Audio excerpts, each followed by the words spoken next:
1000 की ट्रांजैक्शन थी। तो आप देखें जब चीज़ें आप खरीद रहे हैं, सबसे पहले तो ये देखा करें कि बिजनेस में क्या चीज़ आ रही है। बिजनेस में हमारे पास आ रहे हैं गुड्स आ रही हैं 3 तारीख को। अब बार बार साल और महीना लिखने की ज़रूरत नहीं है, आपने सिर्फ डेट लिखी और देखें गुड्स वाले कॉलम में 3000 रुपये की और चीज़ें आ रही हैं, आपने 3000 यहाँ पे प्लस कर दिया, ठीक है। और दूसरा इफेक्ट इसका क्या पड़ेगा कि ये 3000 रुपया आप नकद पैसे नहीं दे रहे उसको, आप उधार कर रहे हो, तो आप अकाउंट पेएबल में लिख दोगे, यानी इन लोगों को रकम अदा करनी है। जैसा कि मैं पहले बता चुका हूँ कि परचेजेज आप क्रेडिट करते हैं तो अकाउंट पेएबल की टर्म यूज होती है, ठीक है। और अकाउंट पेएबल हमारी क्या होती है, लायबिलिटी होती है।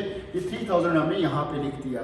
अब आप इसको बैलेंस करेंगे, लाइन लगाई, यहाँ पे हमने बैलेंस किया, 5000 उसी तरह से आ गया, 50,000 उसी तरह से बिल्डिंग आ गई। अब यहाँ पे आप देखें 5000 की पहले की गुड्स थी, 3000 की और होगी, टोटल गुड्स कितनी की होगी, 8000 की।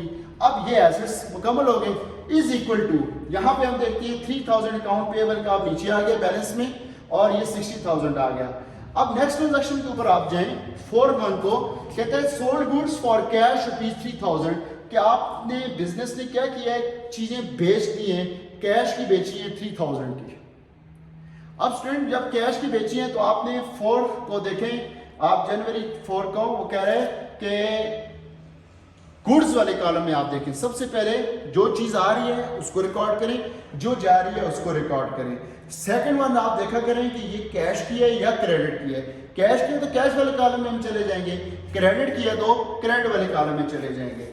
तो यहाँ पे भी आप देखिए ये 3000 की गुड्स हमने सेल की हैं, तो कैश वाले कॉलम, गुड्स वाले कॉलम में आप आए और 3000 गुड्स से माइनस कर देंगे क्योंकि ये बिजनेस से चीजें जा रही हैं, ठीक है, ये चली गई हैं। और दूसरा ये 3000 आप कैश की शक्ल में वसूल कर रहे हैं तो कैश वाले कॉलम में आप इसको प्लस कर देंगे।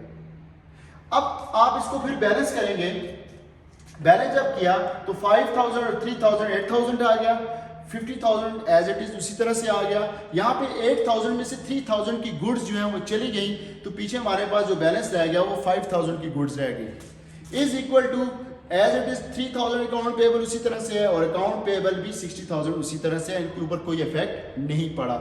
अब 5 तारीख को आप देखें, sold goods to mister Y ₹2000 on credit. अब बिजनेस क्या कर रहा है कि चीजें बेच रहे हैं मिस्टर वाई के ऊपर 2000 रुपए की और उधार की बेच रहे हैं, ठीक है। अब स्टूडेंट यहाँ पे ऑन क्रेडिट या ऑन अकाउंट ना भी होता, उस पार्टी का नाम गिवन है तो इट मींस की उधार की ही ट्रांजैक्शन है, ठीक है ना। अब आपने 2000 रुपए की चीजें मजीद उधार की बेच दी हैं, अब क्या होगा, गुड्स वाले कॉलम से आप ये देखें 5 तारीख को आप गुड्स वाले कॉलम में आएंगे, 2000 माइनस कर देंगे, यानी ये चीजें बिक गई हैं, बिजनेस से चली गई हैं, ठीक है। और दूसरा इफेक्ट इसका क्या पड़ेगा कि वो अकाउंट रिसीवेबल वाले कॉलम में आप इसको प्लस करेंगे, क्यों कि हमने ये चीजें कैश की नहीं बेची बल्कि क्या किया है, उधार का भी दिया है। अब यहाँ पे आप देखें, जब मैं आपको ये समझा रहा था कि जब चीजें हम उधार की बेचते हैं, क्रेडिट सेल्स करते हैं, तो हमारे पास जो टर्म यूज होती है वो है अकाउंट रिसीवेबल। और अकाउंट रिसीवेबल बिजनेस की क्या होते हैं, एसेट्स होते हैं, यानी लोगों से कारोबार ने पैसे वसूल करने हैं। अब ये अकाउंट रिसीवेबल वाले कॉलम में 2000 रुपये आपने लिख दिया, यानी अकाउंट रिसीवेबल वसूल करेंगे, ठीक है।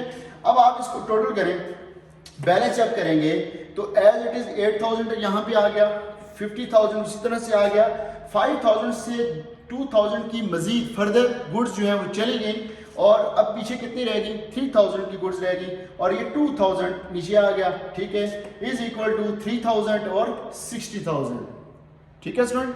अब आप नेक्स्ट ट्रांजैक्शन की तरफ आप आए 6 को, paid cash to account payable ₹2000। Students paid का क्या मतलब है, यानी अदा कर चुके हैं। कौन अदा कर चुका है, बिजनेस अदा कर चुका है। क्या चीज अदा कर चुका है, कैश। किसको अदा कर चुका है, अकाउंट पेएबल को।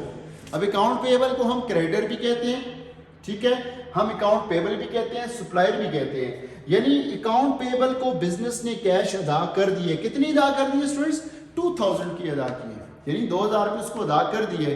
अब कहाँ से अदा करेंगे, ज़हर जेब से अदा करेंगे।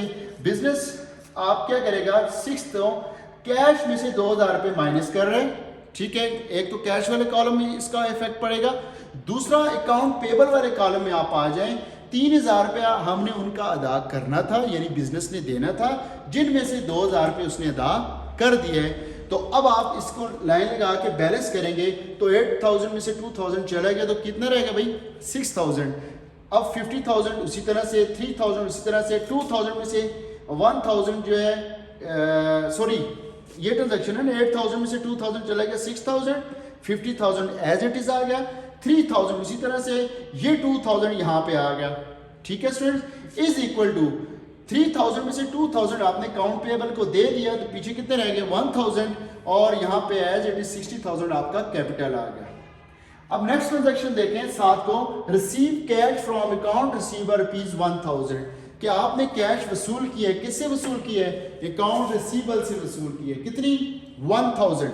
ठीक है, अब अकाउंट रिसीवेबल ये जिन लोगों के ऊपर बिजनेस ने उधार की चीजें बेची थी ना, अब उन लोगों से पैसे वसूल कर रहा है बिजनेस। जब पैसे बिजनेस में आएंगे तो कहां पे होंगे, आप कैश में उसको प्लस कर देंगे।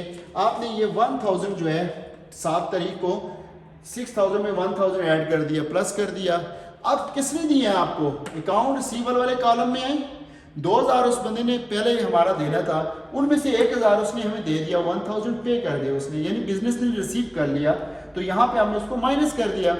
अब यहाँ पे हम इसको आगे बैलेंस करते हैं, 6000 और 1000 आ गए 7000, 50,000 एज इट इज, 3000 आ गया, 2000 में से 1000 माइनस किया, 1000 इज इक्वल टू 1000 और 60,000 में से 3000 माइनस 60,000 उसी तरह से नीचे आ गया। ठीक है, अब लास्ट ट्रांजेक्शन में देखें, paid wages expense ₹1000 and rent ₹2000।